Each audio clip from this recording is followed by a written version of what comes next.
Thanks for your time. You're busy. You should be rehearsing, but you're here. Yes. So we'll give you a chance to rehearse a little bit later, okay? You can just practice while you're here for a little bit. So welcome to Morning News today. You're 22. You started at the age of 13. When did you know you could sing? I'm sure I've before always 13. loved singing, yeah. It's always been a part of who I was, a part of my family. My family, I'd say my family was musical, but we loved music. So it was always, music was always a huge part of my life, but I really started to take singing seriously when I was 13 and I was offered my first publishing deal. And that's kind of when I was like, okay, I can turn this into a business. It's not just a hobby anymore.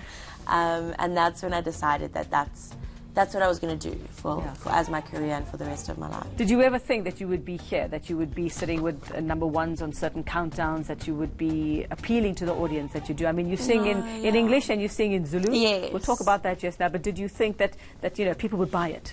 Yeah. Not really. I mean, I've always dreamed about this, about being #1, about being fully booked, I mean, it's every artist's dream. But there's definitely, when you go through such a long journey, there are definitely moments where you're like, am I ever going to reach my goal? Am I ever going to actually get there? So it is difficult, but I think I'm really lucky to be where I am now. Well, a white girl from Westville, singing in English and Zulu. Yes. Tell us what happened there.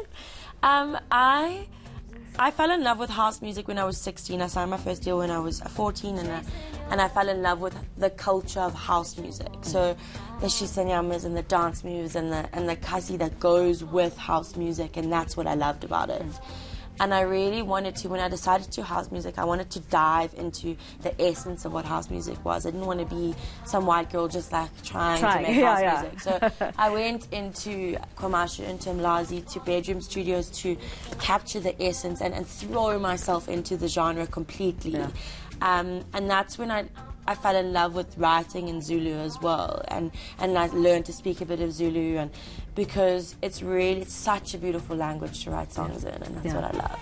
And it is very musical on its own. I mean, it just does flow. So how did people react to that, seeing you coming into Mlazi, coming into other townships, and did they feel like, were they suspicious? Like, what are you doing here? Who are you? What I always say to people is, when you're comfortable, everyone around you is comfortable. So I never went in like in an uncomfortable way. I loved going to Mlazi. Is like my second home. I loved going to Mlazi, and I loved spending time there. So it was for me, like, I felt really comfortable. So I think everyone else felt really comfortable. It was I never had an issue with going. Okay, so Deeper, we know, everybody knows, and they know the song. And for you, what have been your favourites? What are your Holly Ray favourites? I think definitely Deeper, obviously because it's done so much for me, but for me, writing Deeper was an incredibly beautiful song, because I wanted to inspire people to fall in love with love again, and that's what I've seen through Deeper. It's become people's wedding songs, and that's what I wanted with it. So for me, Deeper's been my favorite, and then I did a track with DJ Nasta called Sambeni, which has been one of my favorites, and then music that's coming out next year I'm really, really excited to release. Is it going to be much of the same? Are there some surprises for fans for next year? I think it's the same genre, but some surprising collaborations, I think. I've seen on Twitter that people have been asking me to collaborate with someone, and I have already. So I'm really excited for that to come out and for people to see it. Okay, well, you're only 22. Yep. You're only 22. So, I mean, you've come so far already.